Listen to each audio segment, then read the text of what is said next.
meeting for the people who couldn't join. So I just started the recording now. From the OAD side, so there's me, Kevin is here, the director, and I think Tawanda is also here. Kevin and Tawanda, do you want to say a quick hi? Tawanda, are you here? Okay, should I go first? Hello, everyone. It's good to see you all. We hope we will have a very interactive session today. Thank you very much. Hello, everyone. Sorry, I'm still on leave, so I'm in a car at the moment. But welcome to everyone, and thanks, Ram, for putting together this meeting. I think it's a really cool thing to have all the project leaders together. So yeah, Ram and Tawanda will be driving this, and thank you everyone for attending. Thank you.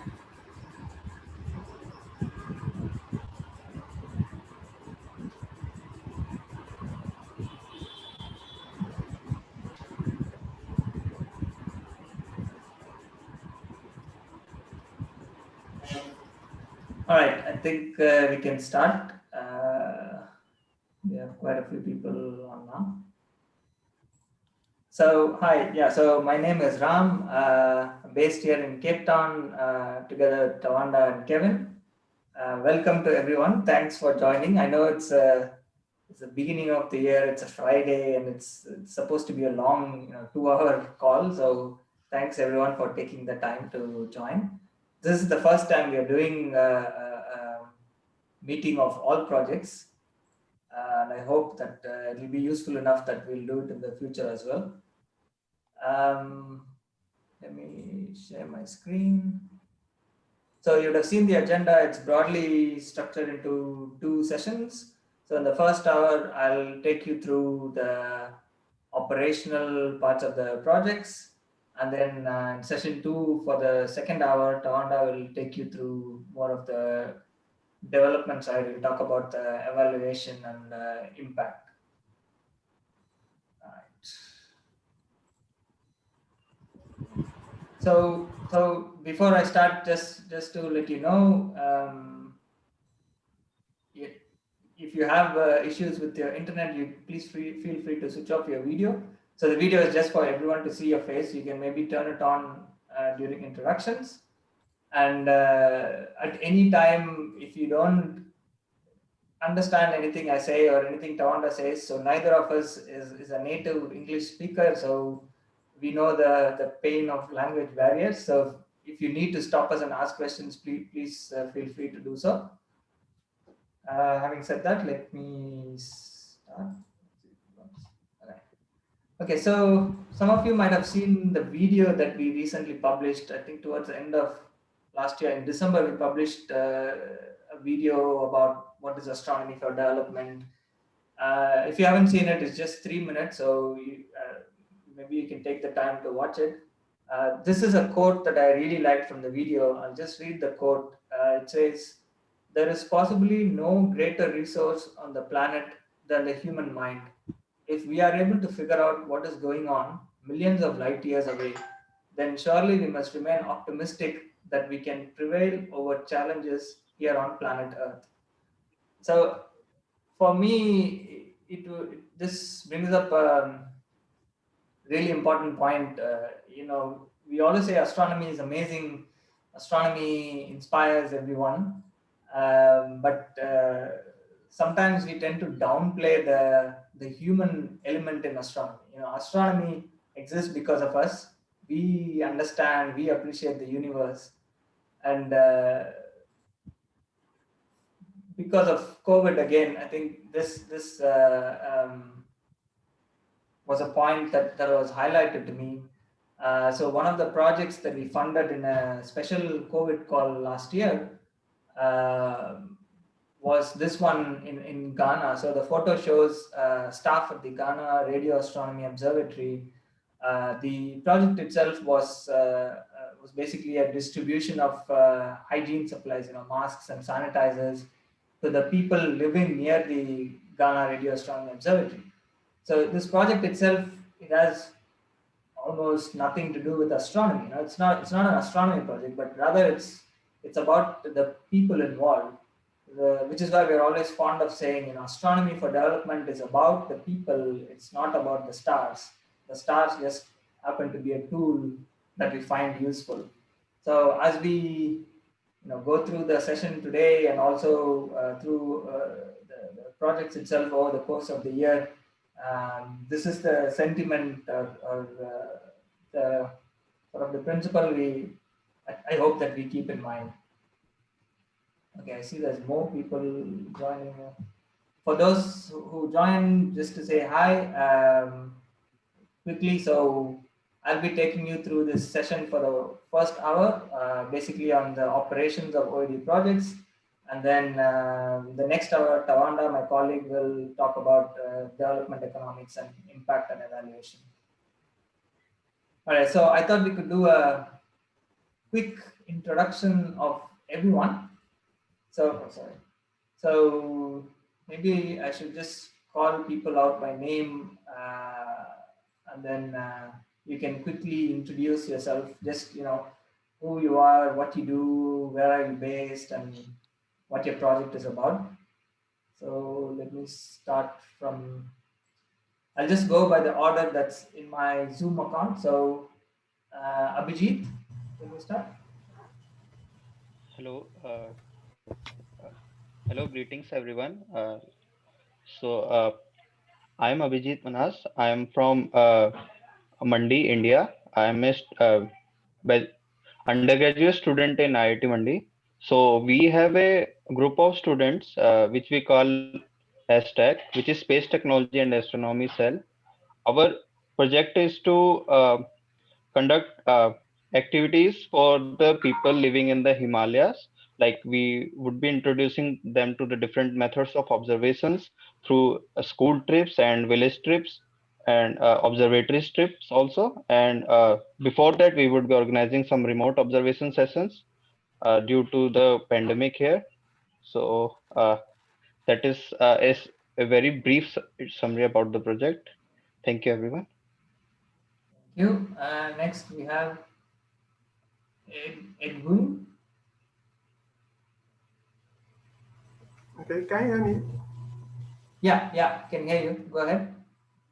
Okay, good afternoon, everyone. My name is Edwin Chukudi, to be precise.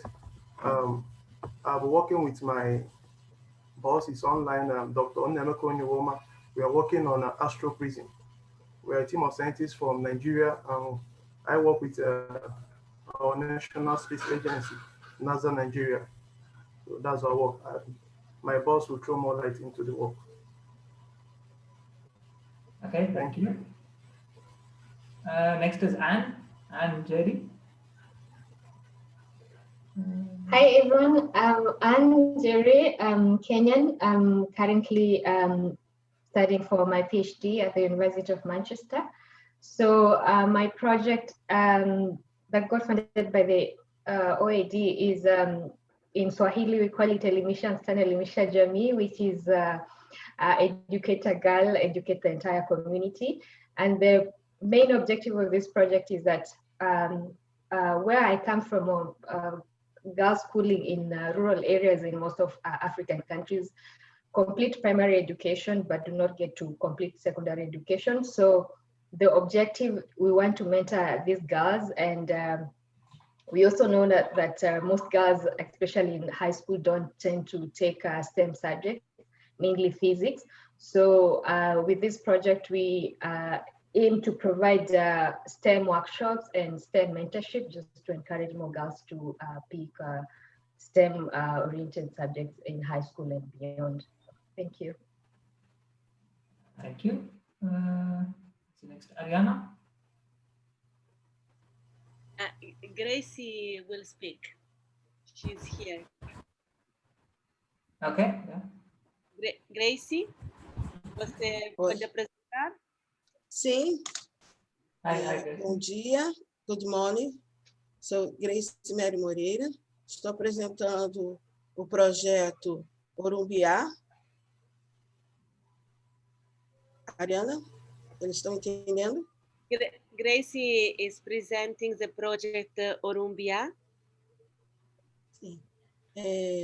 Esse projeto tem o objetivo de mostrar a ligação da cosmogonia urubá e indígena juntamente com as estrelas. This is the project that works on Yoruba cosmogony and indigenous cosmology in Brazil and how they relate with astronomy. Sim. Juntamente com a Casa da Tia Ciata e o Observatório do Valongo. It's a collaboration between Casa da Tia Ciata, which is an African Heritage Museum, and the Observatory of Valongo. E quando nós falamos nesse objetivo que temos com relação aos astros, a estrela, a astronomia, juntamente com a população local, mostrando a natureza, como ela tem essa ligação num todo.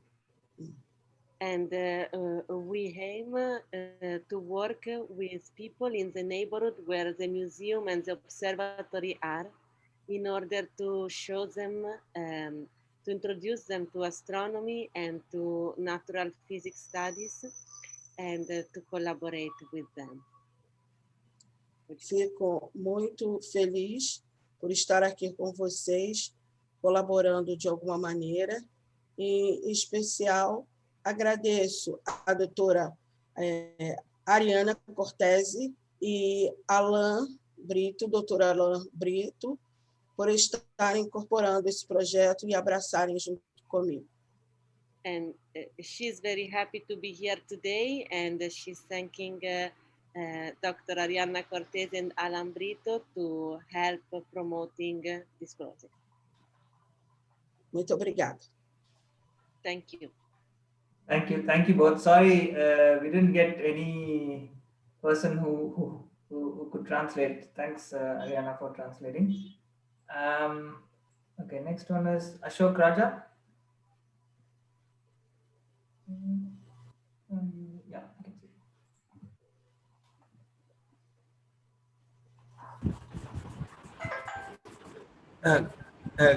Can you hear me? Yes. Hello. Yes. First of all, we thank very much for this opportunity to work with OAD. This is our first opportunity that we have got from, it was our first proposal, and we are happy that we were able to get a support from OAD for our first proposal on astronomy education in our area.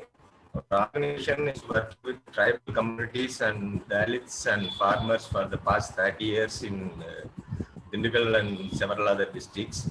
This STEM education project is our first of our effort to prevent some myths and misconceptions that has been happening all over our working area, especially in our Vatalgundu block for the past hundreds and hundreds of years.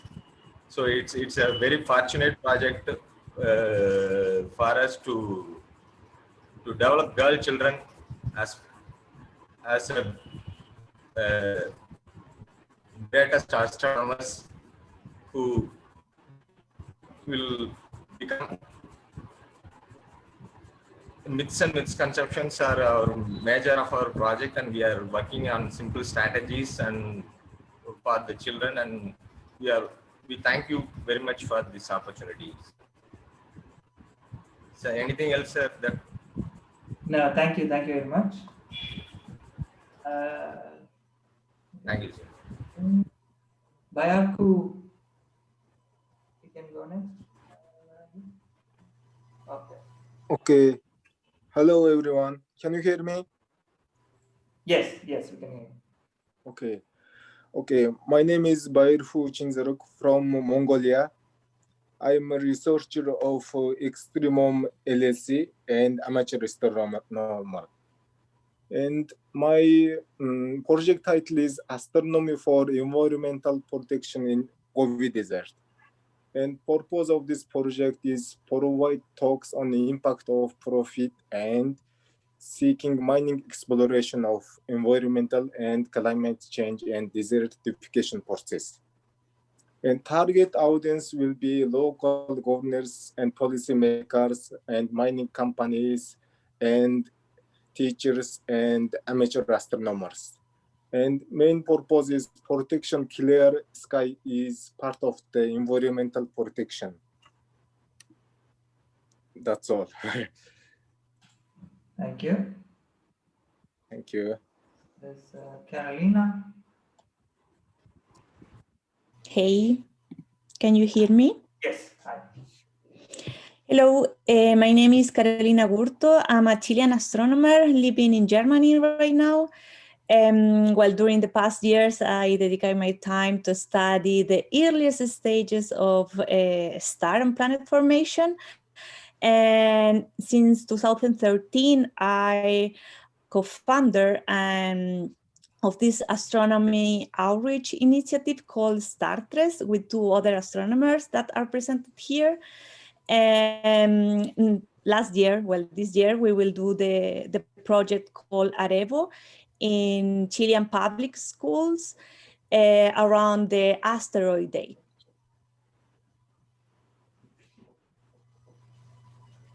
Thank you. Chika? Can you hear me? Yeah, we can hear you. Go ahead. Okay. I'm Onochukwu Chika from Nigeria. The project we are handling is basically enlightenment on astronomy.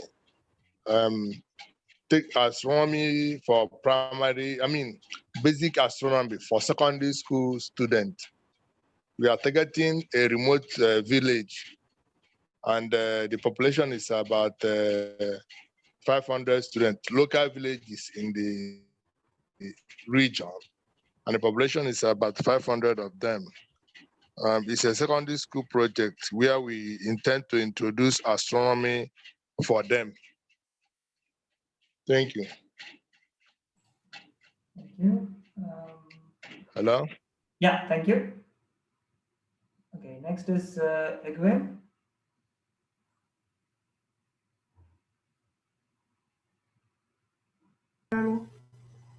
Hello, yes. Actually, I've spoken before, but I think I said my name is Edwin Chukwu. The original pilot officer of this work is Dr. Nemeko Nyuwam. I don't know whether he's hearing me. Actually, I introduced him earlier. He's the original pilot officer of the work. We are working on Astro Prison. We are taking astronomy to prisons in Nigeria, and I hope he's hearing me. So I believe he's going to throw more light into the work. So, sir, can you? Okay. Can you hear us?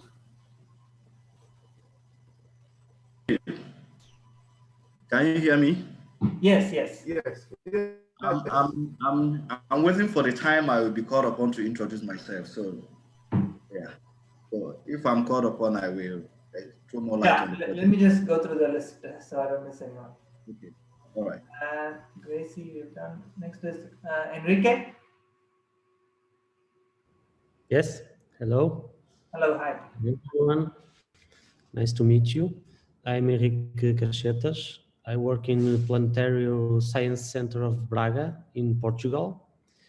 And we work with schools and the general public to promote science, to communicate science in several areas like physics, astronomy, biology, coding, many areas. And we have partnerships with other Portuguese language countries like Mozambique and East Timor. And for this project, we made partnerships with the Portuguese schools in Mozambique and East Timor. And the project is called Code Learning with Astronomical Ideas.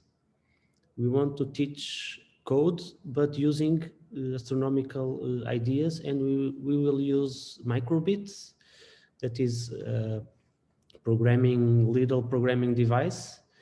that it's very good for children. So we will teach children how to code, but using astronomical concepts. For example, we will replicate a trip to Mars and decompose that trip in several phases, like preparing, like training of the astronauts, like launching, like observation, communication, several things, and try to mimic with small projects in coding all these steps.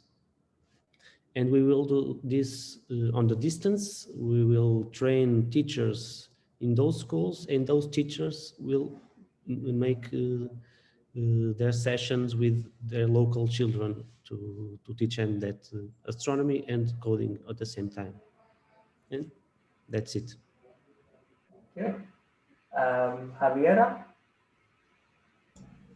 Hello, everyone. My name is Javiera Rey. I'm a doctor in astrophysics. I'm working with Carolina Gurto and Karina Rojas on the asteroid workshop Avero, and we're from Chile, and this activity will be focused on low-income schools and public schools in our country. Thank you. Thanks. Karina?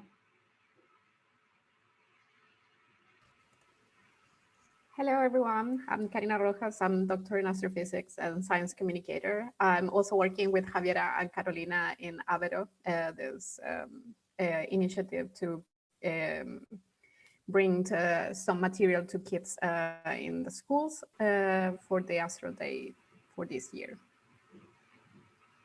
Thanks. Kevin, are you able to reintroduce yourself to those who joined a bit later, if you can hear us?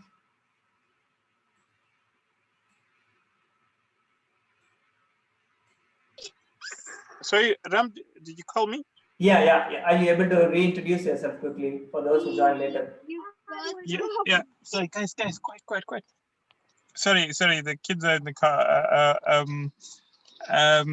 Yeah, thanks very much, Ram. I'm Kevin Govender. I've been with the OAD. Sorry. I've been with the OAD since the beginning, and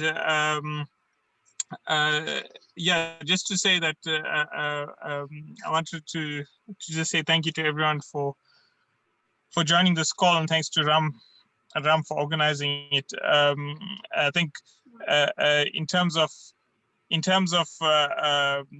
where we are with OAD at the moment, you know, we really want to see how we can sort of help all the projects better. And I think this call is a really great way of doing it and having everyone know each other and also to support each other. So please don't hesitate to get in touch with us at the OAD if there's any extra way that we can help you. Yeah, thanks very much. Maybe I should just mention that we have 11 regional offices, and you'll hear more from Ram and Tawanda later. But thank you everyone for joining. Thanks, Ram. Thanks, Kevin. So Kevin is actually on holiday, which is why he had to be dragged in. Next is Roland.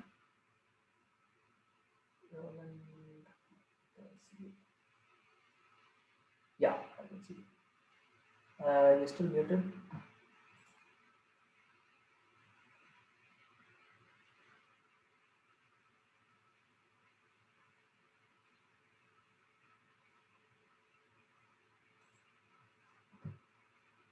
Can you hear me? Sorry, I was. Okay, yeah. Thank you so much for inviting me for this. Yes, I can hear you. Please, can you hear me? Yes. I'm sorry, I have internet connections here. My name is Bonte Roland Dunge. I am from Cameroon. I am a science teacher. I teach physics and mathematics in secondary schools. And I'm the founder of Astronomy Club of Cameroon, the only astronomy club existing in Cameroon now. And we are very happy with this project that's going to help us to share the wonders of the universe with the community. Through this project, we are going to distribute telescopes to various universities, secondary schools, and primary schools, and also create 3 astronomy clubs, 1 astronomy club in a university, 1 in a secondary school, and 1 in a primary school. I'm also a country coordinator for one of the OAD's office, which is Warroad, and also the national outreach coordinator for Cameroon. And I also belong to the NAIC team of the OAE. So it is a wonderful opportunity for me and to be supported by the IAU. Thank you so much. Thank you. Michelle? Thank you. Hello to everybody. I am Michel Girbaldi, an astronomer from the Institute of Astrophysics in Paris. And with my colleague, Jean-Pierre de Grève from Brussels, an astronomer also, we have developed Astro Lab, which is a hands-on activity at the university level. Astro Lab allows undergraduate students in science to plan and to perform real-time observations using a remote telescope for which we have obtained telescope time, and to transform those observations into scientific results. It is an inquiry-based lab, and the students are required to take a very active role to fulfill the goal of the lab. Astro Lab is running since some years, thanks to the OAD, in close collaboration with colleagues from Nigeria, South Africa, and Zambia, the SAO Road, who are participating to the tutor training sessions, as well as to some specific sessions for students in universities in need of lab activities. The targeted countries are Southern, Eastern, and West African countries, and now some new South African countries. And in the COVID context, we have already started some distance learning in this context. Thank you. Thanks, Michelle. Okay, I lost my place. Nilio?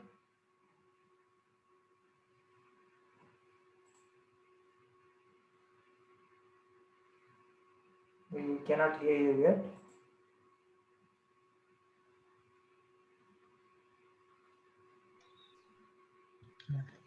Good morning. Well, I cannot to speak English well, so Ariana Cortese, please, okay, to translate. Excuse me, I will speak in Portuguese. Eu sou Nálio Sasaki, sou português e trabalho no Amazonas, no Brasil. I am Nálio Sasaki, I am Portuguese and I work in Amazônia, in Brazil. Infelizmente, o Brasil passou da marca dos 200 mil mortos por Covid-19. Sadly, Brazil passed 200,000 deaths by COVID-19. Felizmente, graças ao projeto financiado pelo OAD, nós podemos auxiliar as escolas que estão fechadas, né, principalmente os alunos e professores, nesse momento de dificuldade que estamos a passar. Thanks to the OAD project, we were able to help school and specifically children, since the schools are closed due to the pandemic.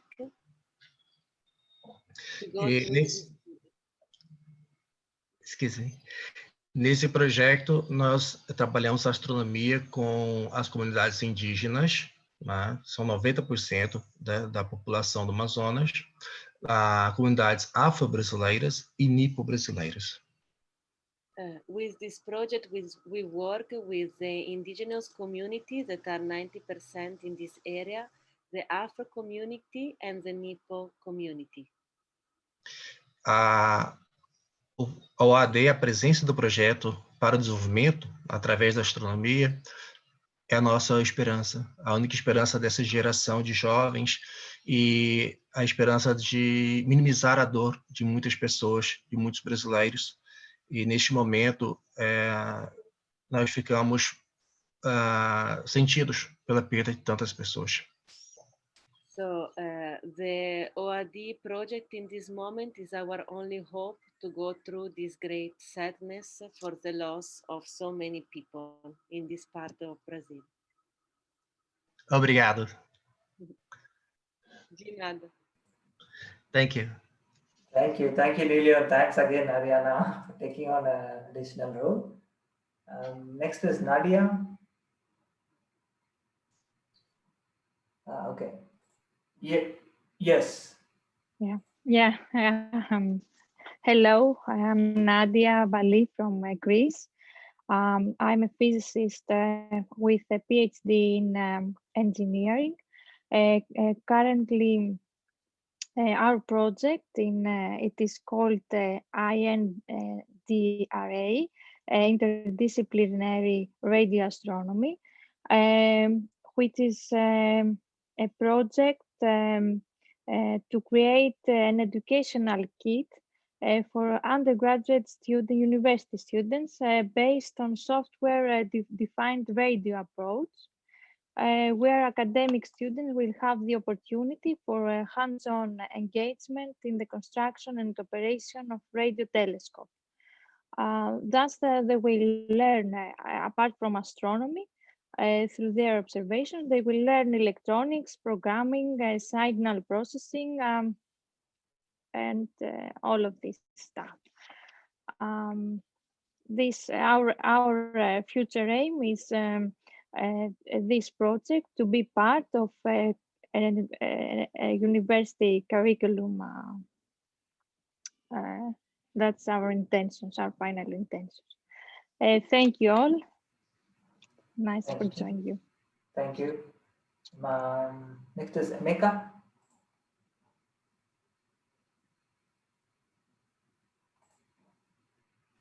Yeah.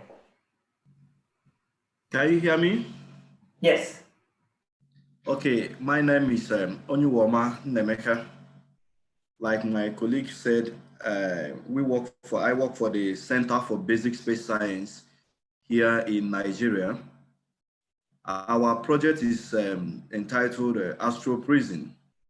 Now, basically what we want to do in the project is to use the concept of pale blue dots to encourage ethical reorientation among the prison inmates, after which we train them on life skills like fishery, snaring, poultry. Then within this project, we are targeting prison inmates who are about leaving or finishing their sentence in the prison, maybe who have less than 2 years to stay in the prison. So when we introduce them to astronomy, encourage them to imbibe the concept of pale blue dots, then we train them on some skills that they will use to survive after serving their term in the correctional center. So that's basically what our project is all about. So within this phase, we are targeting 3 correctional centers within the region where we are working now. Thank you very much. Thank you. Next is Pemana. Great, thank you, Ram. Greetings, everyone. My name is Permana Permadi from Indonesia. Currently, I work for the Department of Astronomy of Institut Teknologi Bandung and also the head of Bosca Observatory. The project that is supported by the OAD this year is our effort to develop long-distance learning, especially for remote areas. Indonesia is very large and is composed of many islands. So many schools are not reached by technology actually. So we need to go to them. But with this COVID problem, we have to develop ways to reach to them online for those who have electricity and internet. But for those who still don't, we have to work with the local universities and other offices with whom we work together, develop material, and train teachers.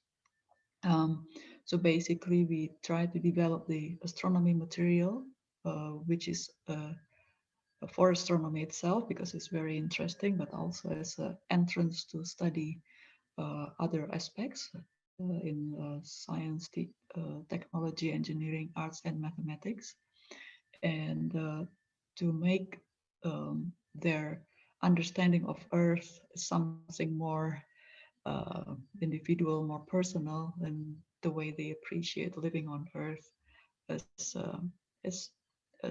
a personal experience. And in doing so, we try to revive a local tradition which has astronomy as part of their either folk stories or rituals, etc. So thank you very much in trusting this program for us. Thank you. Thank you. Thanks, Pramana. Next is Priya Najam Hassan.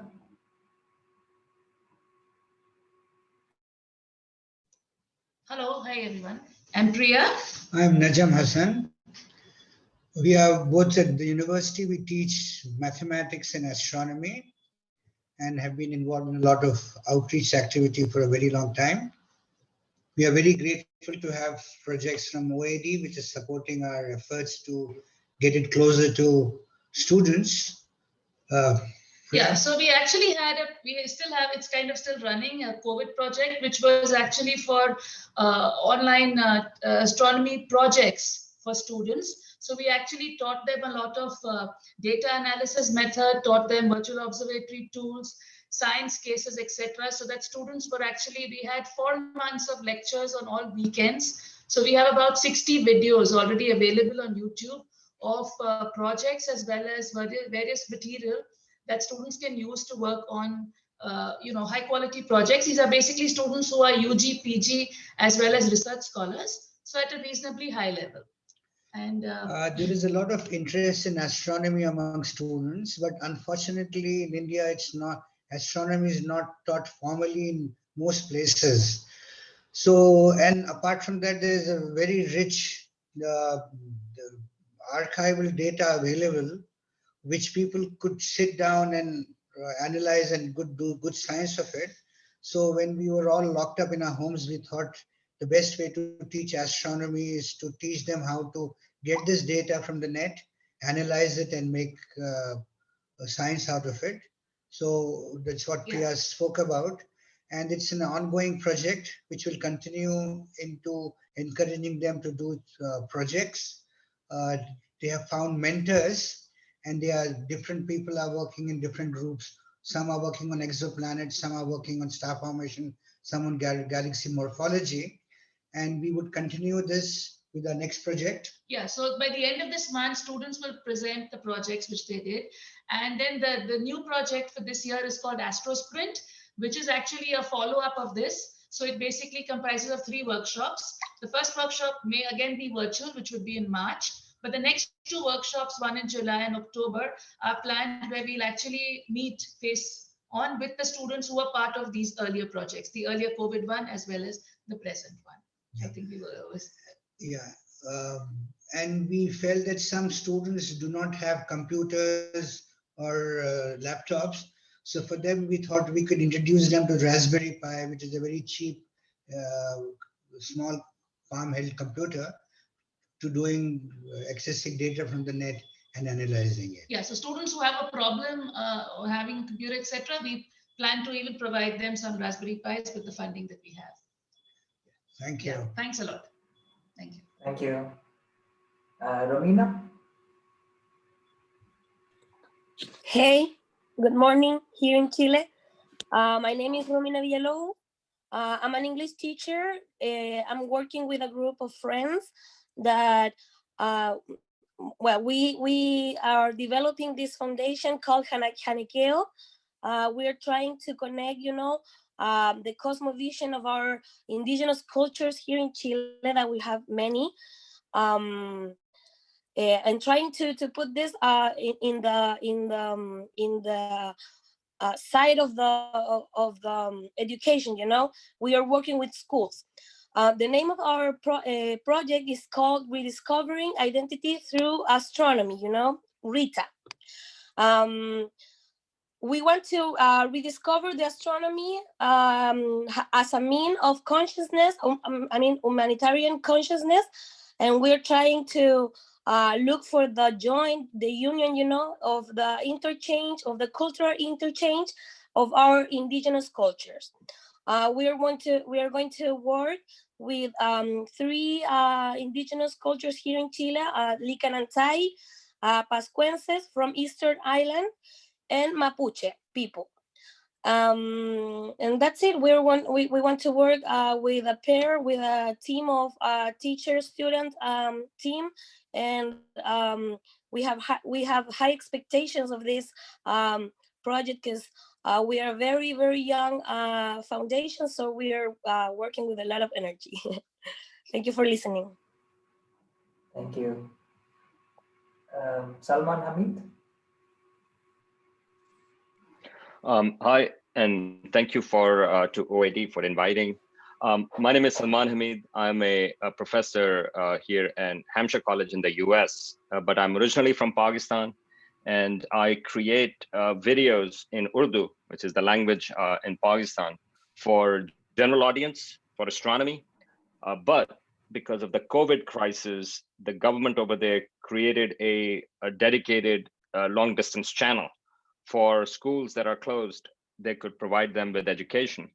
And for this particular project with OAD, I'm working with some folks in Pakistan to create videos that directly deal with astronomy in the curriculum for 5th through 8th grade.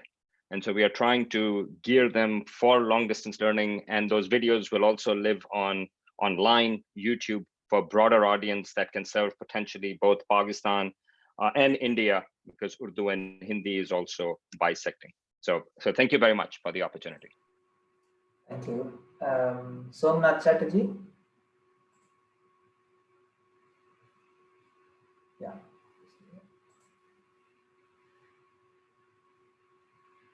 Can you hear me? Yes.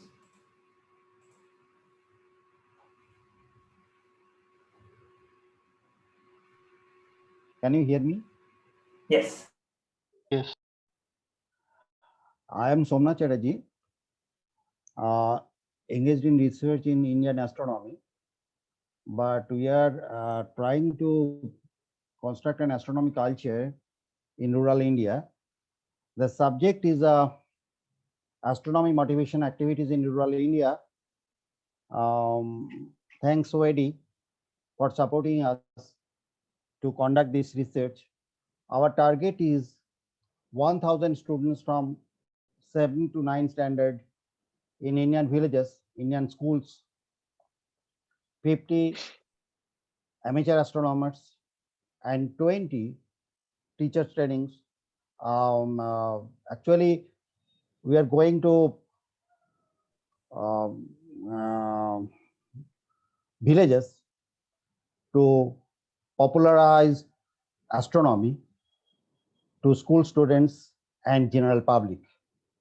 We are now conducting workshop, and also we are constructing a 6-module course for the students, which we will start from January to December in Amari project, astronomy motivation activities in rural India project. Thanks to OAD. Sandra. Hello, everybody. My name is Sandra Benitez. I'm an astrophysicist and science communicator working at the Astrophysics Institute of the Canary Islands. And I'm also part of the Galileo Mobile Volunteer International Group. Our project is called Amanar, Under the Same Sky, and it has the aim of inspiring and empowering the Sahrawi refugee population that lives in the refugee camps in Algeria, and also to promote peace and mutual understanding between different cultures. We work closely with teachers and schools in the camps. So basically, we try to collect and donate materials and resources that they lack. We also organize teacher trainings so they can learn how to use astronomy as a technique to involve students into science. And we organize also hands-on activities and memorable activities for the children in the camps, and also in some countries in Europe, like Spain or Italy, in collaboration with a project that is called Holidays in Peace, that allows the children to spend here a few months every summer. We also work together with the Sahrawis so we can register and preserve their very rich tradition in astronomy. And we are hoping to develop several audiovisual products so we can share also this tradition with the world and also within the Sahrawi community. Thank you very much for inviting me here. It's always a pleasure to work with the OAD. Thanks. Tawanda, would you mind introducing yourself again for those who joined late? Okay, hello everyone. My name is Tawanda. I'm a development economics fellow at the Office of Astronomy for Development. So I'm involved in trying to trace the impact of the activities in some of these projects that we are funding.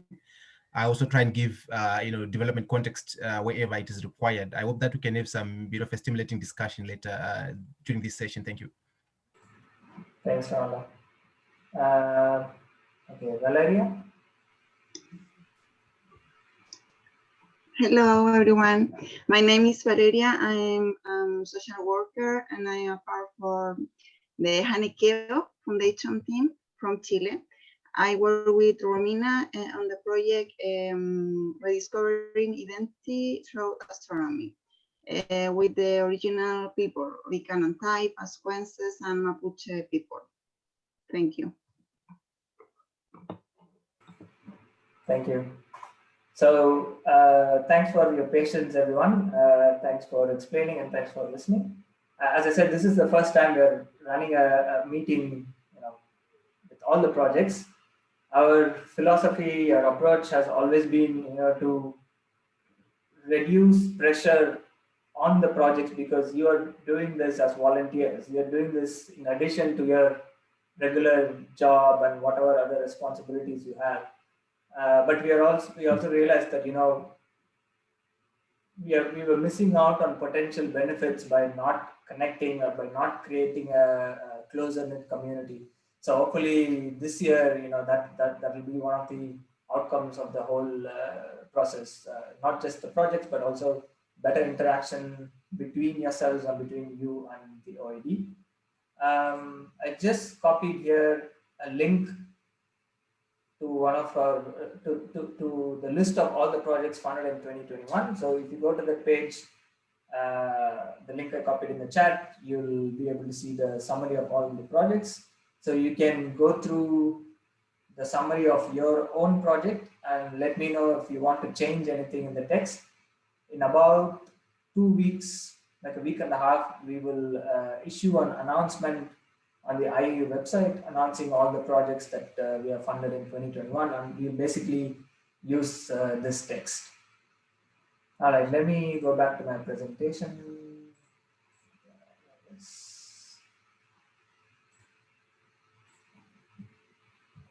All right, so very quickly, just to give you some context to where we are located in the IAU structure. So as you know, IAU is a professional body of astronomers. The OAD, in fact, is just one of 4 offices in the IAU. So you have the IAU Secretariat based in Paris, that is the operational arm of the IAU. And then you have basically, you can say functionally, the IAU can be divided into the science side, and then there are the offices. There's also a media department, so to speak. So the science side, you may be familiar, the IAU has various divisions, and under each division, there are commissions and working groups. Then the offices, there's us, the OAD, and then there's the OAO, the Office for Astronomy Outreach, based in Japan, the OAE, the Office of Astronomy for Education, based in Germany, and the last one is the Office for Young Astronomers, which is a virtual office. So the OYAA actually runs the International School for Young Astronomers, So for regions of the world that are not yet developed in astronomy, they run about 2 astronomy schools every 3 years. So there is a lot of interaction between the offices. There is also overlap in the work we do, even though we have our own goals. So for us, it's development. For OAO, it's outreach. Then there's education. Then there's training. But there's a lot of overlap and synergy. So in your own projects, while carrying out your projects, you may find that maybe there's an opportunity for working together with one of the officers, or maybe just sharing information with the other office, which they can share with their networks. So zooming into the OAD, as I said, we are based in Cape Town. The OAD is a partnership between the IAU and the government of South Africa. We are located on site at the SAAO, which is the South African Astronomical Observatory. So they provide all our finance and HR support and basically the physical facilities.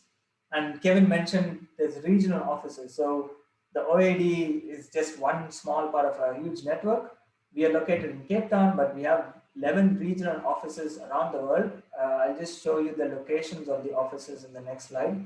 Each office is responsible for a bigger region, multiple countries. And in the context of the projects, the offices are there to provide support and assistance you may require. So let's say you're located in Nigeria, you're running a project there, you need some help, you need to contact someone, then our regional office based in Nigeria would be a good point, because most of these regional offices, they're located at institutions or universities that fall under the federal government. So they have quite a bit of connections. They know the country or region well. So for the OAD, it's a small team. You already met Kevin, the director. There's Vanessa, who's the astronomer. There's me. There's Nuha, who's the administrations officer. There's Tawanda, and the last person is Nikita, who's a postdoctoral researcher who runs a big data project. Okay, so this is the location of the different regional offices and the countries they cover. You can look on our website later to see which regional office you may fall under. In about a week or so, I will connect each of you with the relevant regional office. So some of you may be in a region where there's no office. So in that case, feel free to direct all your questions to us. Otherwise, with the regional offices, there may be some potential for assistance and support. Okay, so what I wanted to mainly say in terms of communication and reporting is that we have taken a very hands-off approach until now. We don't bother the projects while you're actually running the project. So we give you the money and then you run the project, and at the end we ask for the report. That's how we have operated so far. But one of the big challenges in that approach has been that we rarely get a full picture of what it is that the projects have achieved. And in some cases, the projects don't send us the report. So then we have no idea what actually happened. And Tawanda will talk about this later, but we really need this report, because without this, we have no way to know what the impact of astronomy for development is. We have no way to know if the intervention worked and to what degree it worked, what were the challenges, what were the issues, and what is the way forward for this project or for this idea.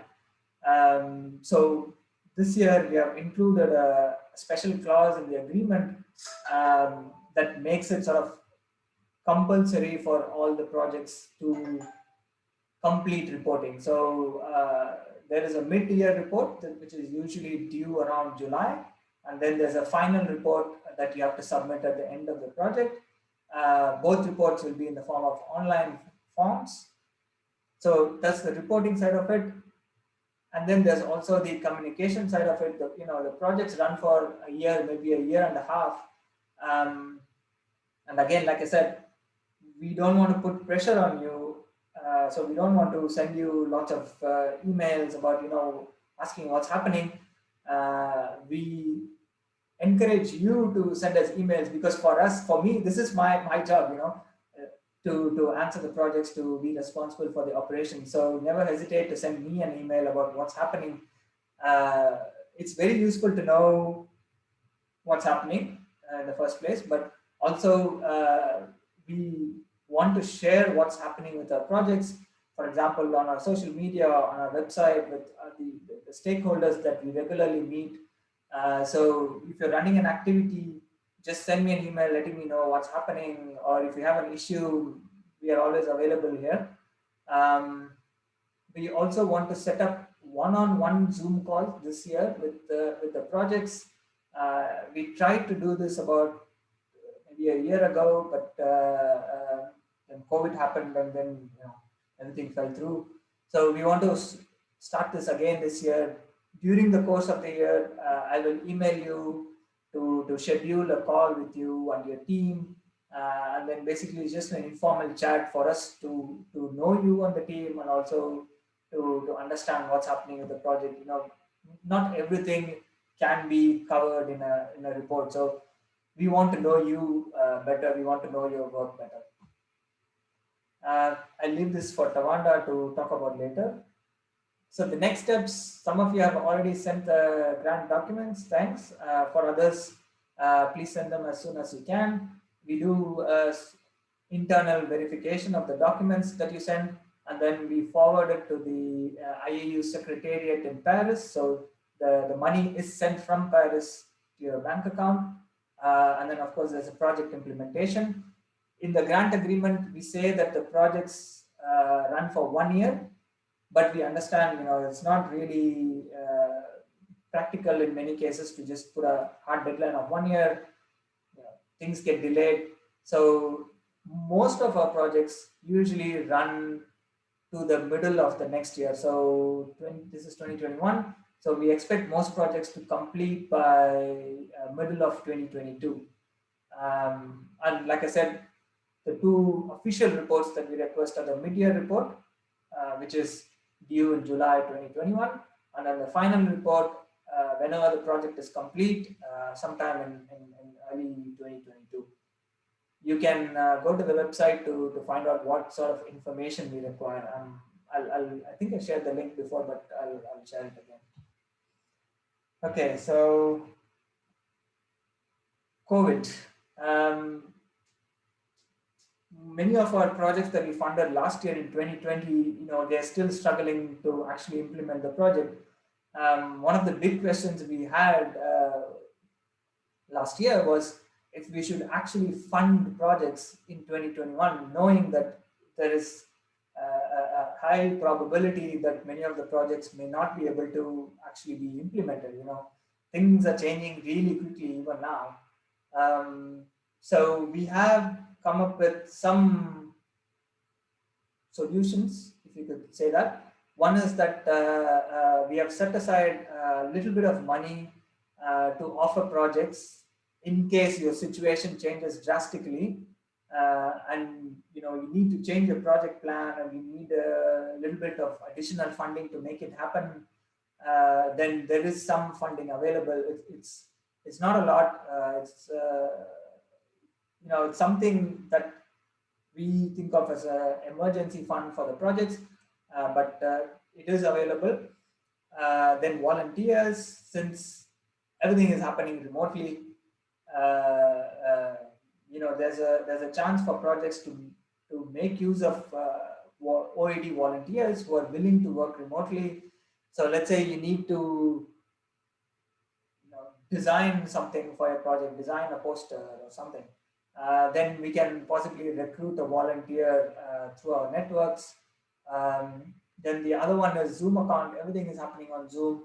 So if you have not already purchased a Zoom account, then there is a possibility of making use of the OAD Zoom account. So we plan to purchase 9 licenses and then share it amongst all the projects with some sort of scheduling request system in place. Okay, let me stop there. If anyone has questions, we can sort of discuss for a few minutes before Tawanda takes over for the next hour. Any questions?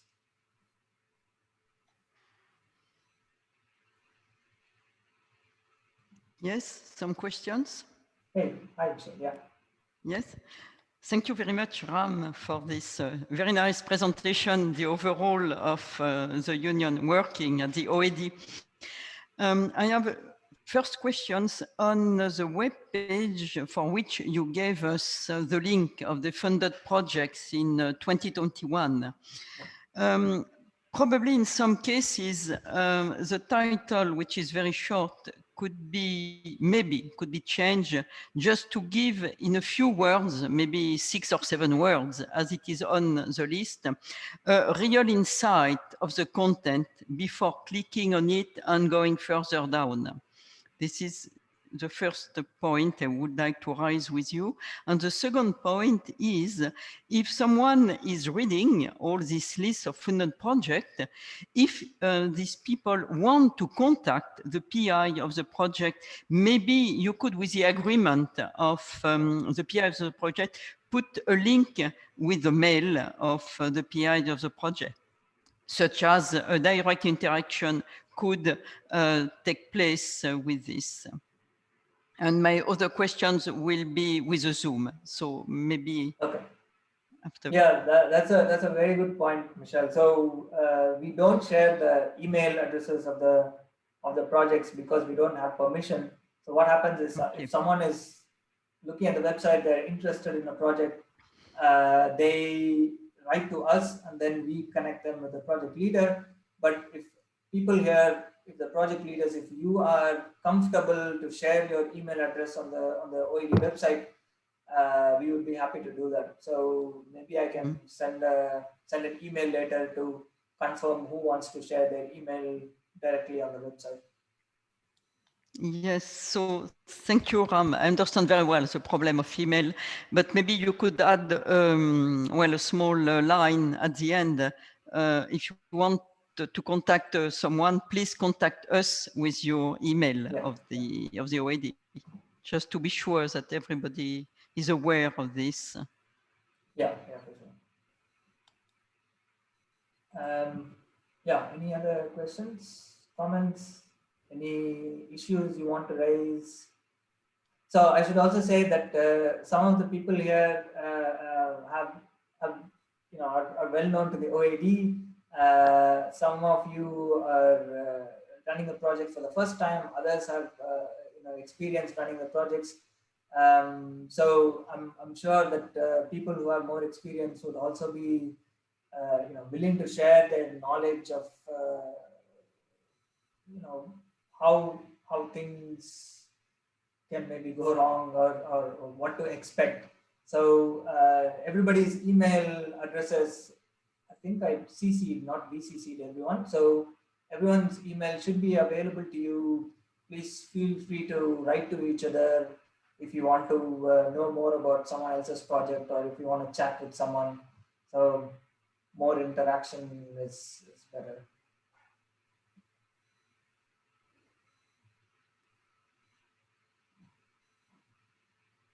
Okay, anything else? Any other questions?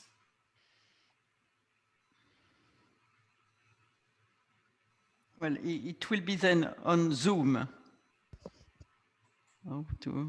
Yeah. Okay. Concerning the Zoom, we already started several Zoom sessions starting from November with some colleagues. And my main questions are, well, who will run the Zoom license? Who will give the right to have a Zoom meeting that day from this time to this time? How to reserve the slots, as you have 9 licenses, but not to overlap? And would it be possible to register the talk during the Zoom session, where this registration will be located to give the access to the participants. For example, these are the main questions that I was thinking on. Yeah, no, we haven't figured it all out, so that's my first point. But we were thinking of using some sort of calendar system where people can block or reserve, and then the OAD will share with them the access to the Zoom, so they will be their own host while running the meeting, and they can record the meeting, and all the recordings will be available on the Zoom account, so we can easily share it later through some form. I think Zoom itself gives you like a URL from which you can download the recordings. Yes, but well, the person who has the permission is the person who gives the right to show slides on the screen. So it must be the person who is not someone from OAD, of course. It would be awful. So, well, this has to be managed maybe through, I don't know how it can be managed. So let's say you want to run a meeting on Zoom. What I will do is I'll add your email address to our Zoom account as one of the new users on Zoom. So you will have the access to start a meeting, record a meeting, all the options. Okay. Okay, fine. And to invite people to enter. Yeah. The room. Okay.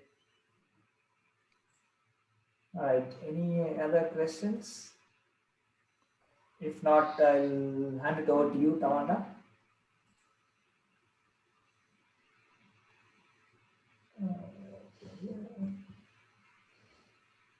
To share my screen now. I'm just hoping that everyone can hear me. One moment. Okay.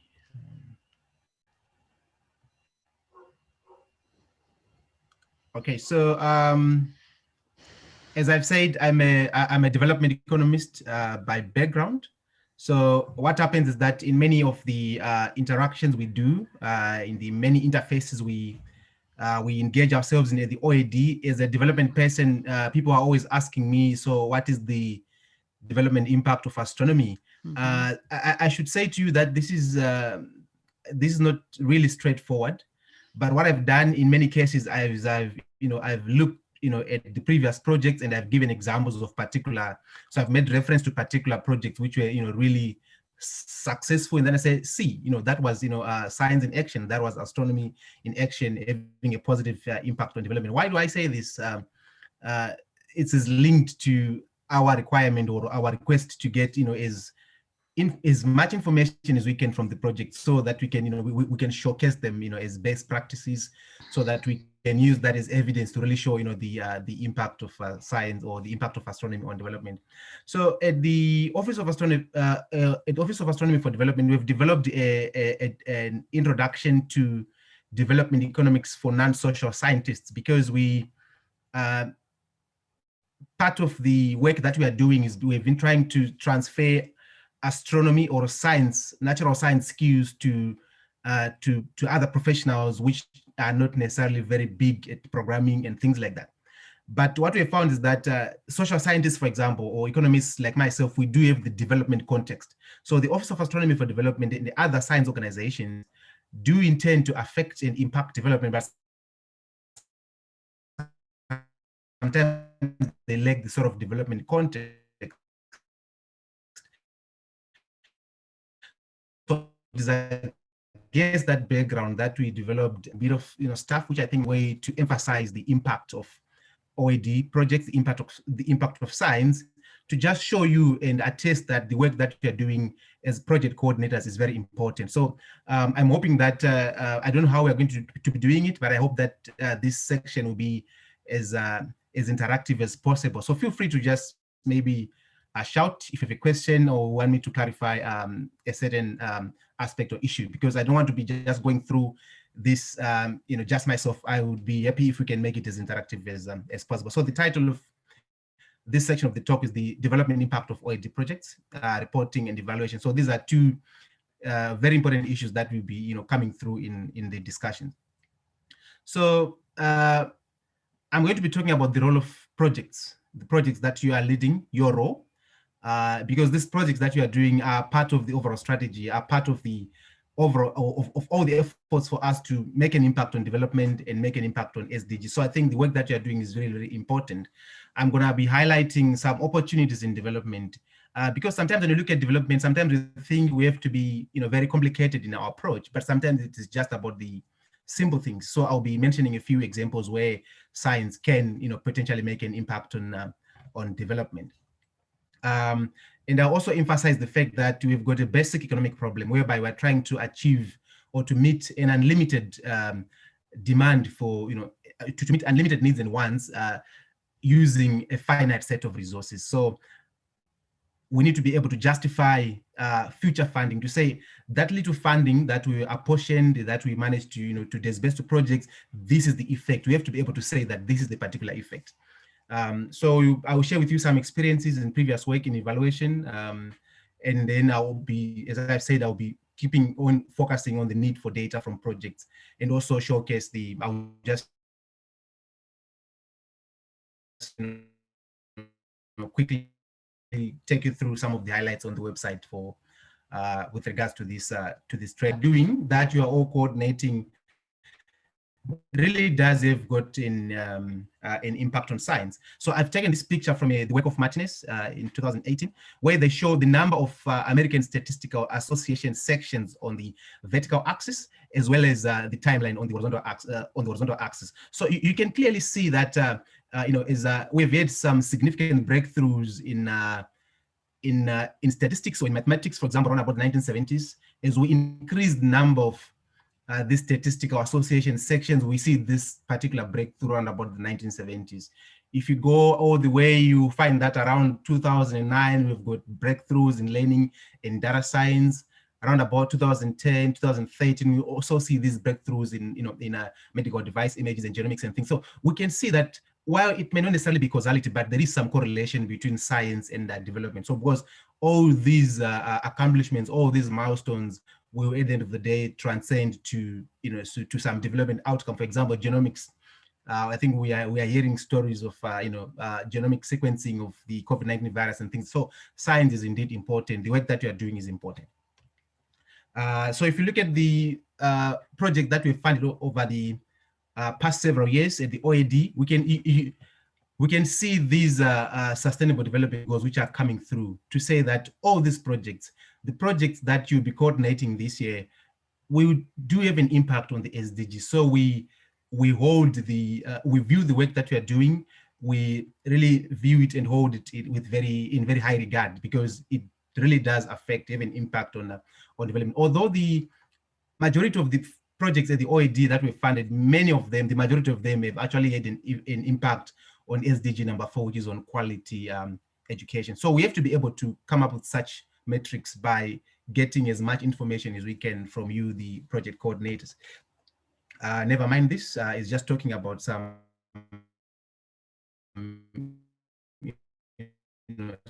brief literature survey regarding the impact of science and on development. Let's get back to the, so our identity is linked to this. One thing I have to be explaining, because you are the people on the ground who are linking and development. So every year when we receive proposals, we are always looking at that in anticipation, looking forward to that in anticipation to really see what cool ideas have been brought forward, this year. So I shouldn't be really taking too much time trying to link astronomy and development, because you are the guys who are on the ground, ensuring that we have got that that impact. Can you still hear me?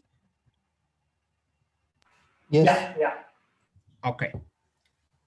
So we need to be, because the OAD itself, when it was formed in 2011, it was to answer questions around the impact, the relationship between astronomy and development. So this is the background against which the OAD was formed. So we need to be continually showing the benefits of astronomy, mainly using these OAD projects. So we need this feedback loop between OAD and the projects to be continually working. Right, so I just thought it's important. Many of these things, one will be able to find it in the development course, which I was, just making mention of. So you will find that, as we talk about this COVID-19, the challenges that are being brought on by the COVID-19 pandemic, many of these projects, you might want to end up tweaking it somehow so that it adjusts to the environment that is obtaining on the ground. So I just wanted to mention that we've got an opportunity and advantage in many contexts, particularly in developing countries, because we've got very high marginal productivity of capital. So it doesn't have to be complicated many of the times. A simple intervention like, giving a peasant farmer a plow and a bull, that can actually change their life forever. Whereas if you try this particular intervention in a developed country, for example, maybe the farmer can just eat the bull and put the plow in the museum. So I think there's this big opportunity, particularly in many contexts in which our projects are operating. So if the projects end up maybe having to be shifted or tweaked somehow, you must know that even small interventions can actually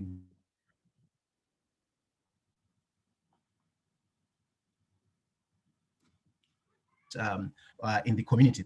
There's a popular paper by an economist called George Ekalof, which is called The Market for Lemon. So what it really talks about is that when a person sells a second-hand car, which is called lemon, I think in Australia and other places, it is the seller who has got more information than the buyer. So you find that, for example, now, if you look at many countries now, at different stages, initial stages of implementing vaccination campaigns, there are some, within the public who are skeptical of these vaccines.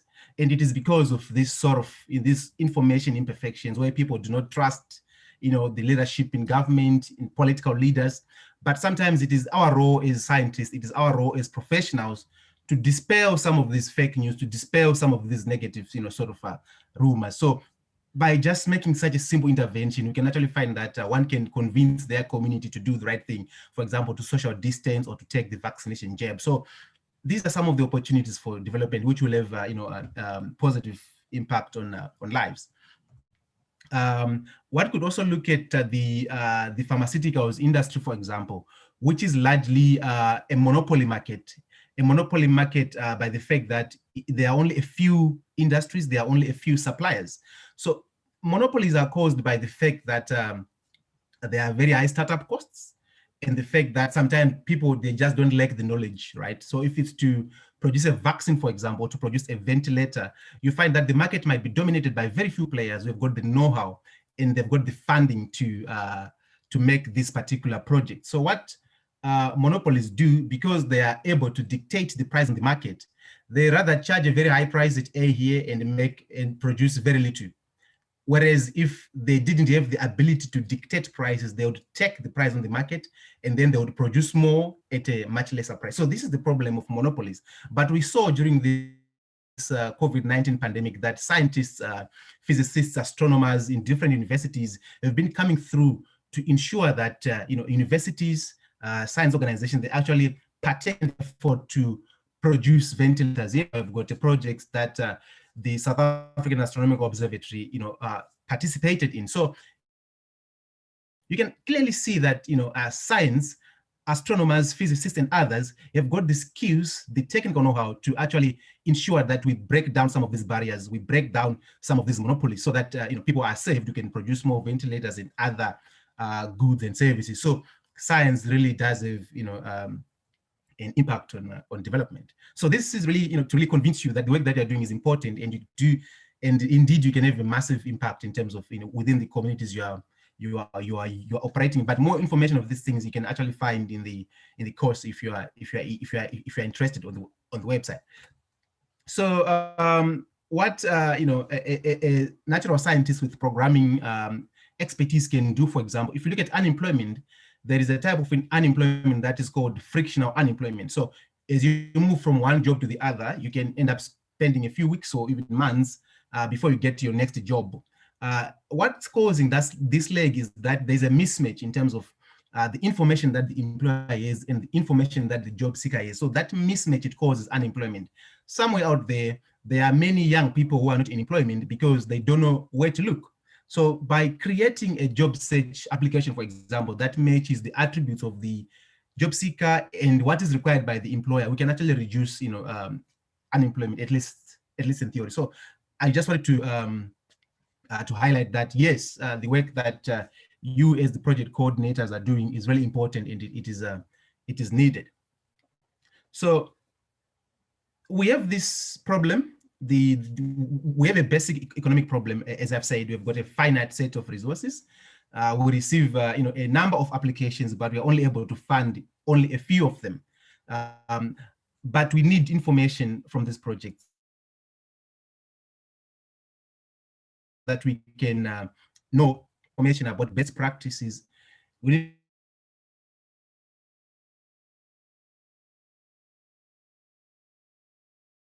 need failure. So at the Office of Astronomy for Development, we've got these, we've got this call for proposals, these projects that we fund, but we also have got flagship projects. So we want to sieve through and see which projects have got the most potential that we can scale up. So if project starts, it is implemented in one country. For example, the Astro project that I'll be sharing with you later, it has achieved phenomenal success in the Himalayas there in India. So by having minute and updated and relevant information from this project, we're able to see the benefits to the society, and we're actually engaged in efforts to scale up this astrotourism idea in other parts of the world, because we've seen that this thing really works, and we're really scaling up a project that is in existence already. So this is important because we need to demonstrate the impact of astronomy on development. Hence, we request feedback reports, as Ram was just indicating previously. However, impact, it seldom happens in the short term. I'll give you an example. So you host a workshop, for example, of high school students in a particular area, in a particular country, and you convince these young people to follow their dreams, and you encourage them to venture into STEM education. And then you do this workshop maybe over a week, and you are done. That's it. How do we know that these children, these young people, later on went into to attain STEM qualifications and things like so? We're busy discussing around ways to sort of remain in touch with participants or people who participate in some of these projects you are running. Maybe you are doing an awareness campaign in some village just to raise awareness about the university, about the universe. Also, maybe as a stepping stone or as a way to encourage to venture.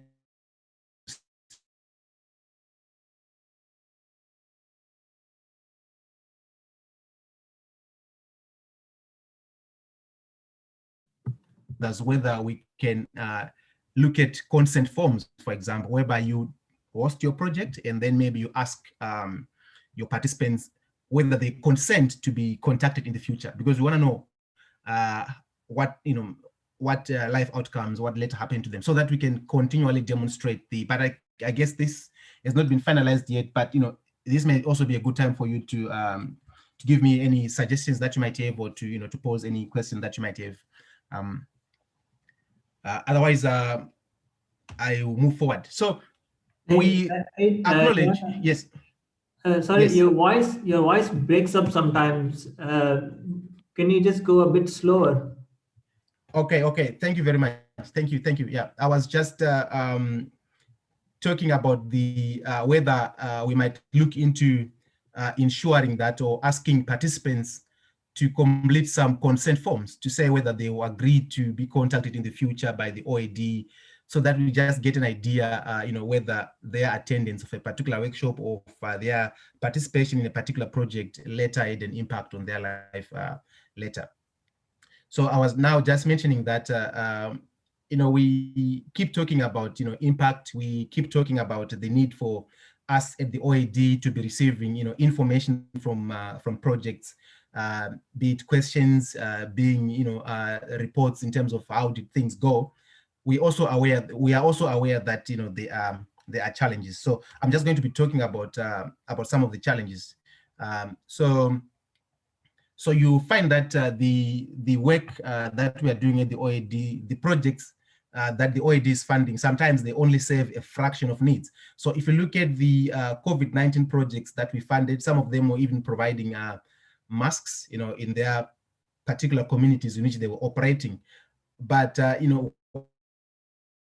one would not necessarily expect them to provide funding, just doesn't permit. And you mentioned, Ram, that many of our project coordinators are just volunteering, so they can only do so much, right? So if you look at a small project, then sometimes it's not always useful to finance a survey to really see what has been the impact, and even also follow up maybe year after year or after a few years. So yeah, there are challenges. I think I mentioned the example of STEM education already, to say that because if you also remember that I said that the one of the key SDGs that we've had an impact on is on quality education, SDG number 4. So we've got significant focus on STEM, yet STEM impacts in the long term, right? So you encourage or you sponsor young astronomers, you run a summer school for young astronomers, which will help hopefully many of them to complete their degrees, but then you only know the effect after a few years. So those are some of the difficulties that we come across in trying to tease out the impact of astronomy on development. And maybe if we have a consent form to do some follow-up, sort of to contact these participants later on, it could help us, but it's also subject to debate. So this is now on a more general level to say technological changes can happen so swiftly, and it can be difficult to assess the impact of science in general. We've got information asymmetries, I think I've mentioned this already, and we've got project heterogeneity. So two projects are funded by the OAD. One is in a developed part of the world, one is in a developing part of the world. So to compare the impact of these two projects might be a bit difficult because there are too many variables. It's a very fluid environment. Now, I just want to make reference to this global Himalayan expedition. This is under the auspices of Flagship 1, which is socio-economic development. At the OAD, we want observatories, we want astronomical facilities, astronomical installations to have an impact on the socio-economic development of the areas in which they are located. So I'll mention the Global Himalayan Expedition, and I'll also mention the SALT telescope in Sutherland here in South Africa. Both of these fall under Flagship 1. So Flagship 1, as I've said, is sustainable. Yes, can you hear me, Ram? Yeah, sorry. Before you go into that, do we want to take a pause and get some questions? I see that. Yes, please. Yes, yeah. Yep. If anyone has questions so far on what I or Tawanda have talked about, or if you have any comments. So the issue of evaluation, impact measurement is something we have struggled with for a long time. If anyone has experience, in running an evaluation or measuring impact, or how you have done it in previous projects, please do share. We would be interested to know.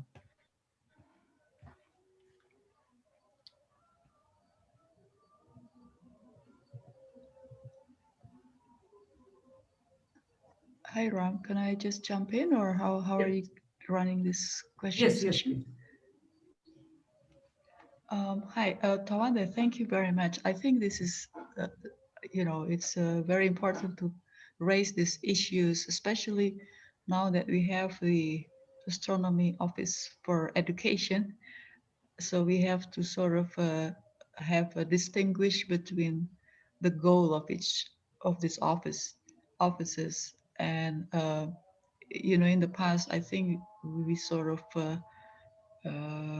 put together in just one big pot the goal or the objective of our project. Now we have to have a clear separation between the education and then development. So I think it's important that you raise these issues. Now, as you mentioned, measure of development is very difficult. So we could just perhaps make a list of suggestions how we could measure development, and also what is there any measure for success, for example, because education or whatever training is a sort of investment, right? And how do you measure a particular investment to be successful? So for example, you meet 20 students and then 5 of them will go into STEM field, and then go through something that is considered to be development. Would that be considered as successful if only 1% enters the field? Is that successful? So I think we could just have a list of all those suggestions. I just that I'm not asking questions, just rambling my thought about this, because this is a very difficult issue. Thank you. Thank you very much, Primana. Yeah, so I will also admit that even though I'm a trained development economist, if you ask me really, I'll struggle to give you a very clear cut answer. But I think you're right. I think all those points that you raised, yeah, certainly right, and I look forward to more interaction. If you come across any challenge, or if you, because I think I would be happy. I would, if you, as you implement, as you execute the project, I think it's important that we keep in mind all these, all these questions, to say, how, what will success, look like, and yeah. So yeah, but I think they are very important. That those are thoughts that. Thank you very much. Just a quick addition, if I may. Since we are, we astronomers don't have any expertise in other fields, so at least in our team, we always have other experts, for example, in energy or other part of STEM. So we rely on them to help us with this evaluation and measurement for each of their expertise. We astronomers are very limited in our way of evaluating, areas in what you mentioned, you consider as development. Astronomy education is different, but development is another thing. So we rely on our partners who are experts in. Yeah, you are certainly right, because we've also found, like, if you look at previous projects, we've found that, projects, that were more multidisciplinary and more diverse in terms of composition of the team, I think they've tended to, to sort of, get more or less all the aspects, really right. So yeah, I think it's a valid point there, and that's why even Ram, when we began, he was also indicating that it would be good, if projects can also somehow share experiences, if they can also, collaborate in some way as well. If I may add one more thing, Tawanda. So for all the project coordinators, you've already, you've put a lot of work into your proposal, but we were discussing at the office that it would be a good exercise if you could think about and list what would success look like to you. So if you could sort of come up with metrics, and then exactly define what success means for you in terms of this project, then that would be a useful measure for both you and us to look back later on. It's something that we are still discussing, so of course we welcome your input on how we go about this. But yeah, you can, I guess, start thinking about it. Yeah, thank you very much, Ram. I mean, for raising that, because also, because, like, I mean, the way we've been operating for the past few years is we receive these feedback reports, but then sometimes the projects are really different, and it can be difficult to really, sort of, apply a rating, to really say, this, impacted this particular SDG to this extent. So it would be nice if, if we could all think about what success would look like. It would be much easier to evaluate it in the end.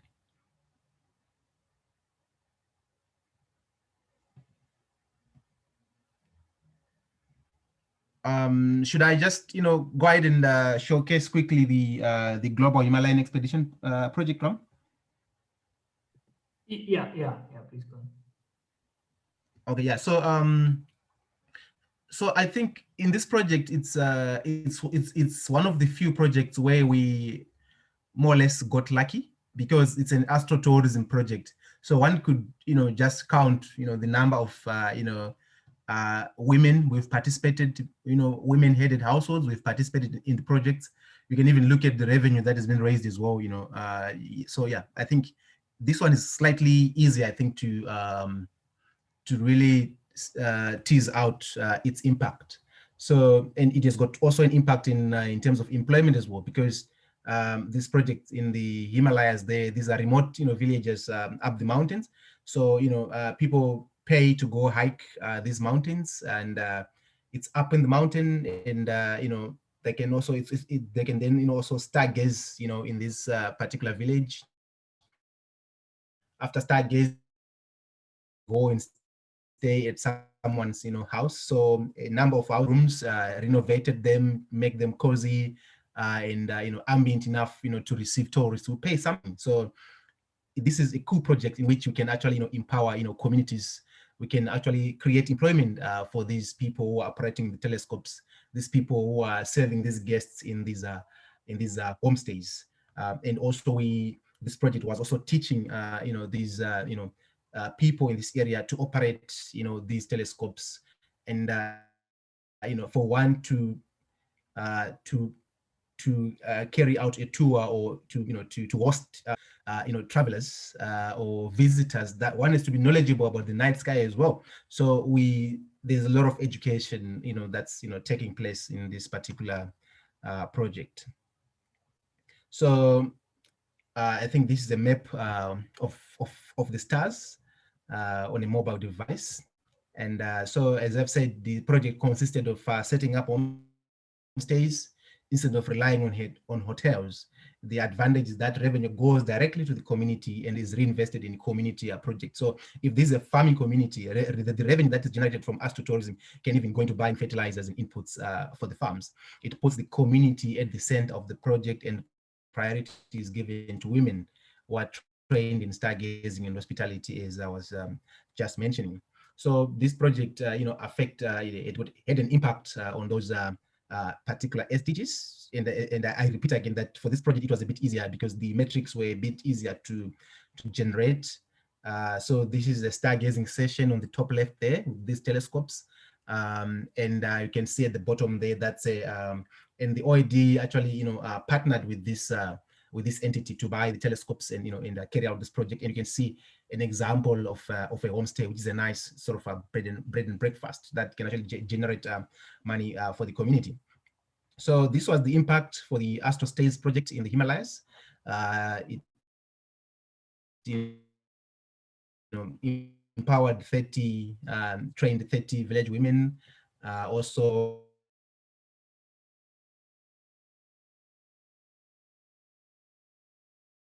included 12 differently abled people. Look like a lot of money, but it is a very remote place, and this is actually a substantial amount of money.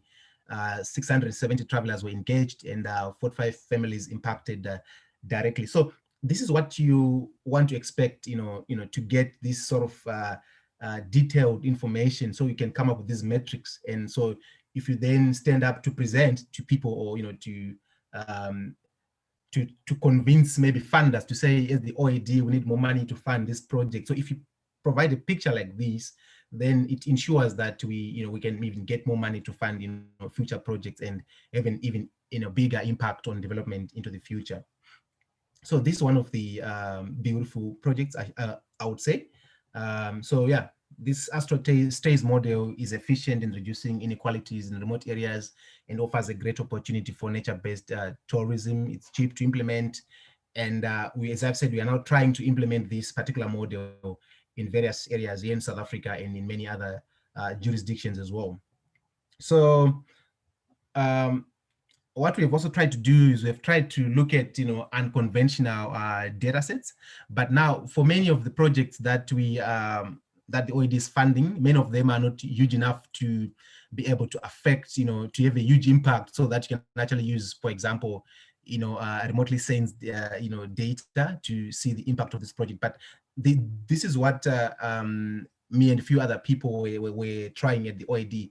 So on the left here, you can see this particular village in the Himalayas. So these people have raised money through this astro tourism project, where travelers are paying for staying in the astro stays and for getting a chance to view the night sky through this telescope. So these people, they pay. So one can assume that because of this increased tourism, tourist activity, this village is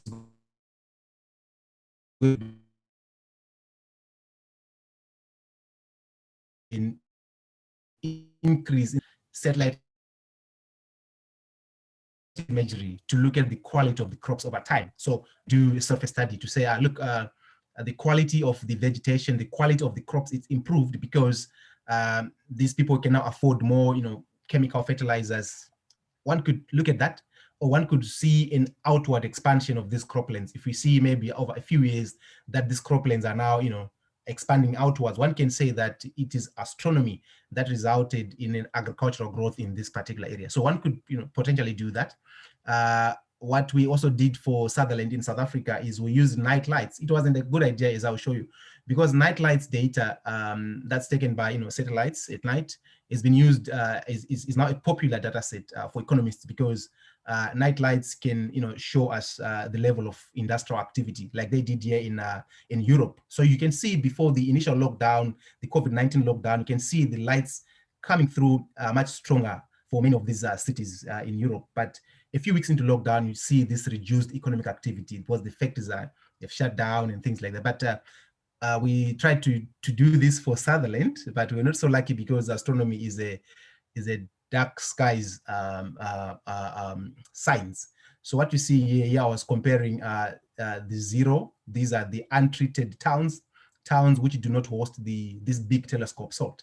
And one is the Sutherland town itself, which hosts this big telescope. So you can even see from the onset that Sutherland has got much little lights as compared to the other towns. So one wouldn't really be able to use night lights data to sort of trace the impact on, because we are saying this big telescope SALT, it is, it attracts, tourists. So we've actually seen a number of bed and breakfasts, cropping up in this town. We've seen employment being created. So, but we only got this information via the qualitative approach, because trying to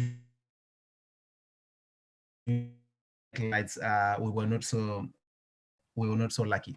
So one, after hosting a particular workshop, or after any other particular engagement with the community, many projects in the past have sort of done even a pre-event sort of questionnaire and a post-event questionnaire. Even if it's qualitative, sometimes it can give us important insights. So this is what we did sometime in 2019. We went to Sutherland to seek community perspectives and qualitatively assess the impact of the Southern African large telescope SALT on local socio-economic development. So it's located in the Northern Cape, here in South Africa, in the town of Sutherland. So it was a sort of an informal data gathering exercises over 2 days. So I'm mentioning this particular exercise because even if we can get like definitive and rigid and robust quantitative metrics, we could still try and do an informal data gathering exercise. It would be nice if it's done pre and then post event, so that we can really see the effects. So we were trying to answer questions around the effect of this telescope on different socioeconomic outcomes in this town. So our team was very diverse. So which brings me back to the point of collaborating as much as we can. bringing me to the point of ensuring that our teams are as multidisciplinary as possible. Our team, we had myself, an economist, we had Amelia, who has got a major in human rights as well as in physics. We had Amidu, a radio astronomer, and Stephanie, who is a social cultural anthropologist.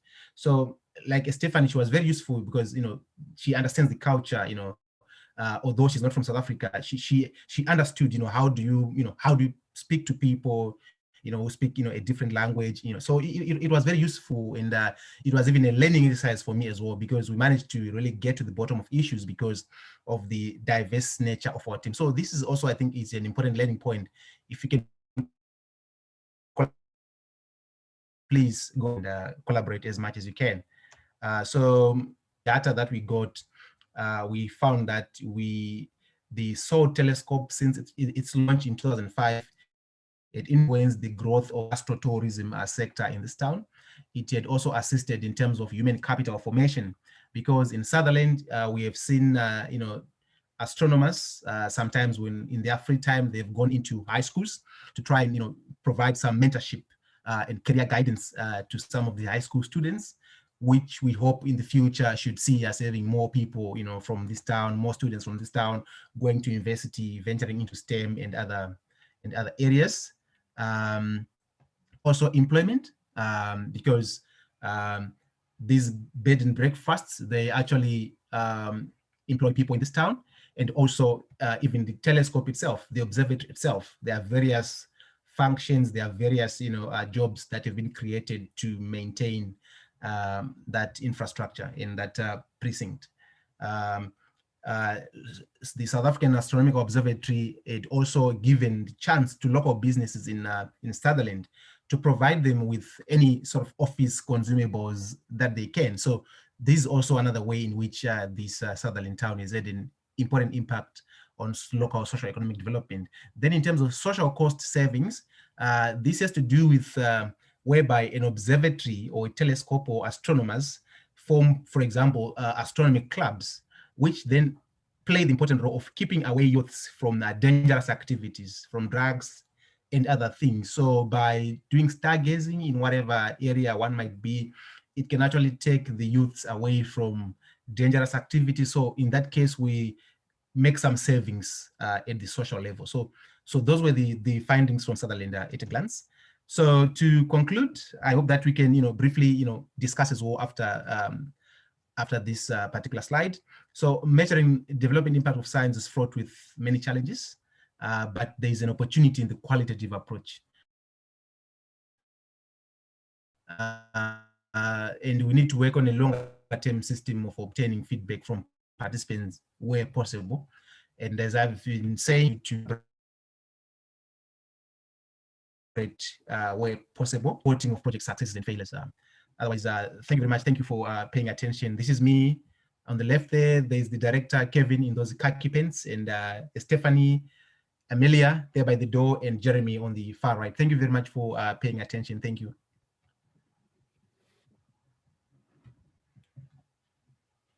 Thank you so much, Tawanda.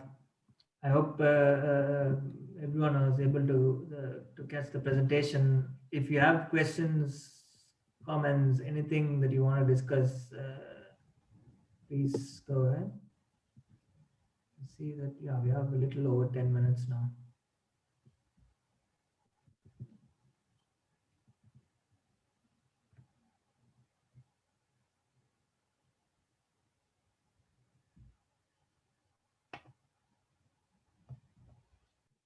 Okay, Somnath Chatterjee says, thank you for the nice presentation.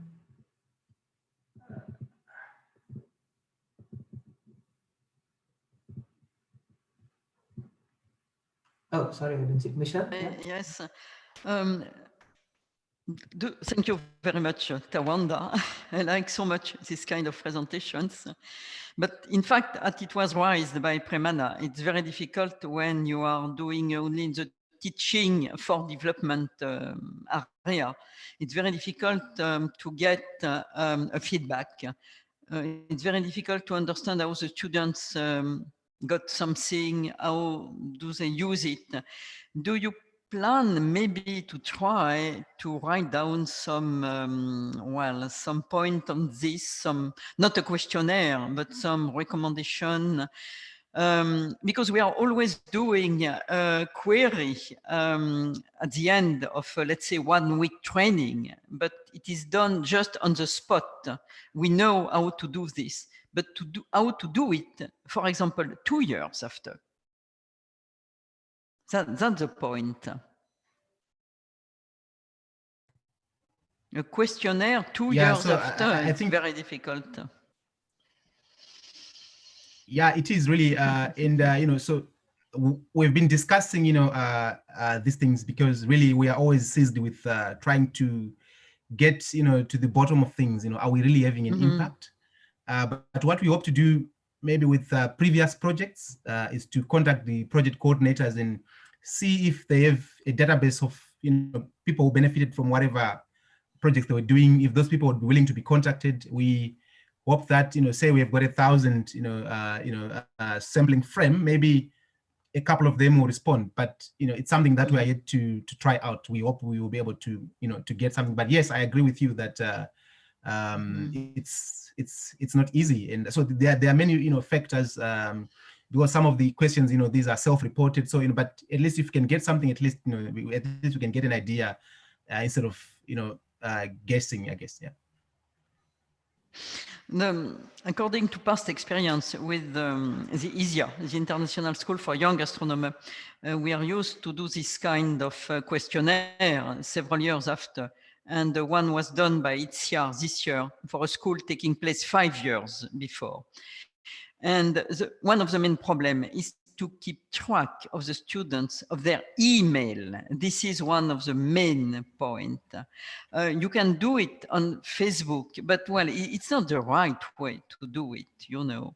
So this is one of the very, very difficult problems. And the second problem is some students took a different path in their life.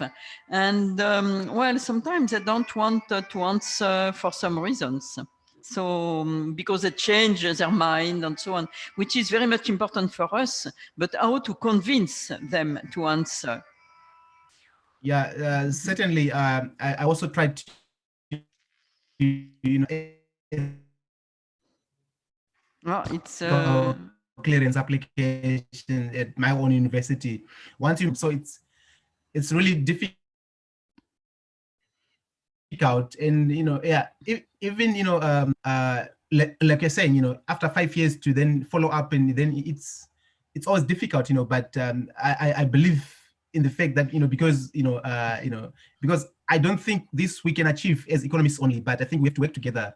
And I'm encouraged by the astounding, you know, work that astronomers do to deduce the mysteries of the universe. So I always believe it's possible at the end of the day. We might not figure it out here and now, but I think if we keep having these discussions, I think we might keep edging closer and closer to the ultimate goal. Yeah, thank you. Yeah. Yes, yeah. Thank you, Tawanda. Thanks to you.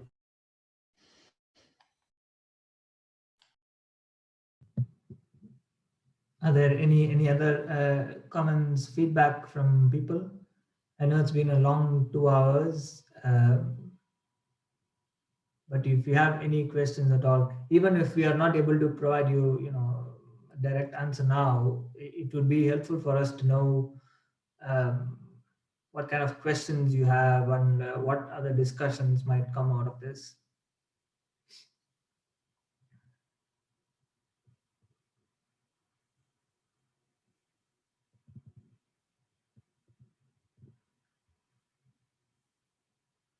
Okay, if not, I guess we can proceed with closing.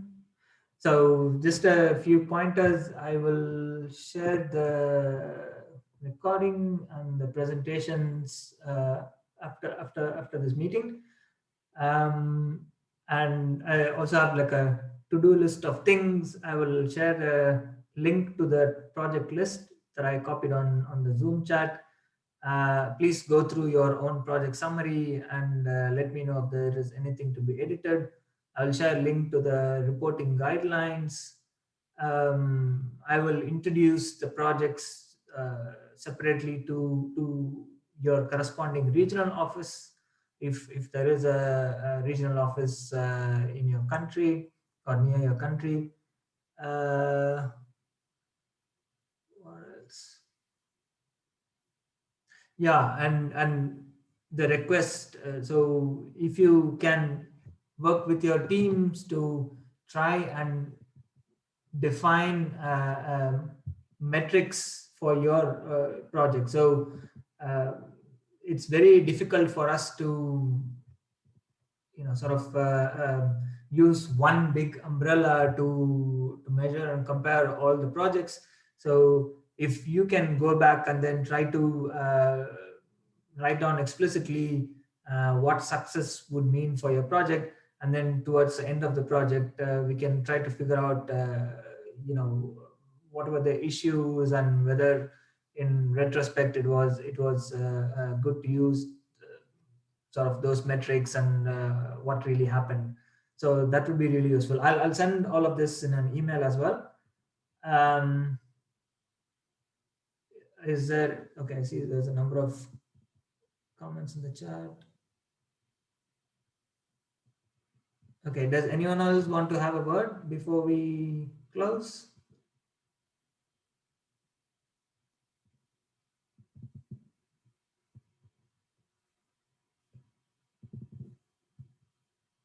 Okay, if not, thanks again, everyone. Yeah, the point of this webinar, is to introduce you to each other. We want the projects to interact with us more. Like I said, that's something that we have been lacking in, that we didn't put enough effort into establishing better relationships with the projects. So hopefully that changes, and you can also engage with your other project coordinators. Everybody, you have emails that you can you have everybody's email, so please feel free to engage with the other project coordinators. Yeah, and we'll keep the communication channels open throughout the year. We'll set up Zooms with the project separately, as I mentioned. So hopefully we'll be in touch during the year, and yeah, all the projects have good outcomes. Tawanda, you want to say something? No, just to say thank you very much to everyone. It was great meeting you all, and wish you the best. Thank you. Thank you, everyone. Thank you very much. Thank you. Bye-bye. Bye-bye. Thank you. Bye. Thank you. Bye. Thank you. Thank you. Bye, Ram. Bye-bye. Bye. Thank you. Bye. Bye.